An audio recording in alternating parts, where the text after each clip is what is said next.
I'd like to introduce you to the module on ethics and give you a parent's perspective on why an ethical standard is so important to your work with ICW. Ethical behavior is the foundation of trust in the relationship among families, individuals, and the staff or the coaches who work with them.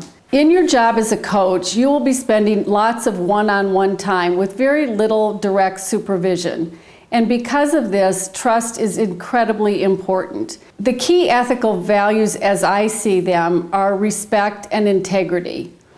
By respect, I mean respecting the individual that you're working with. Integrity includes honesty, empathy, and loyalty. Things like reporting not just the good news, but also the challenges and the difficulties.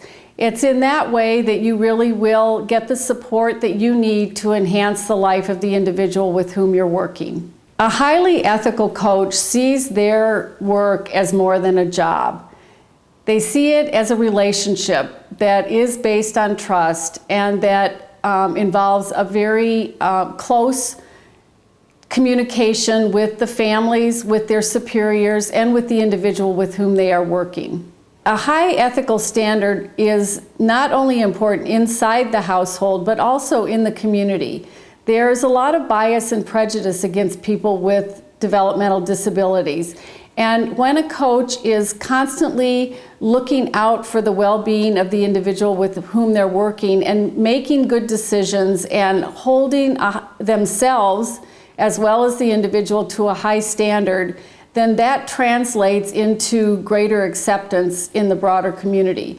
When families are observing coaches, what they see is decision making, and having a high ethical standard in decision making is what comes through as respect for the individual. It comes through as respect for yourself and your job, and when all that comes together, then trust is being built.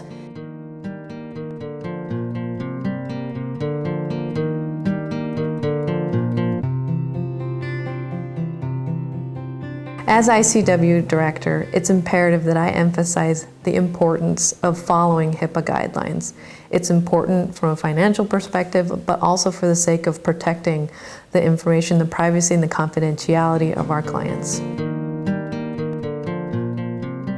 It's a high ethical standard of behavior, and these rights were developed because of previous abuses. At the same time, I think it's also important that your ethical judgment come into play. Someone is indulging on pizza, and maybe they're on their 8th slice of pizza, and you know that their weight is an issue. You might be able to gently remind them that they've had 7 pieces of pizza already, and that might not be an infringement on their rights. Regardless, if there's ever a question about whether something is a violation of rights or whether there's a good reason to apply some restrictions to a behavior, then this is when it's important to bring this up with a supervisor and discuss it and figure out a plan that neither violates the rights, but at the same time is doing the right thing for the individual. I hope that you understand the importance of following the guidelines in order to ensure that we're treating our clients with the respect and the dignity that they deserve.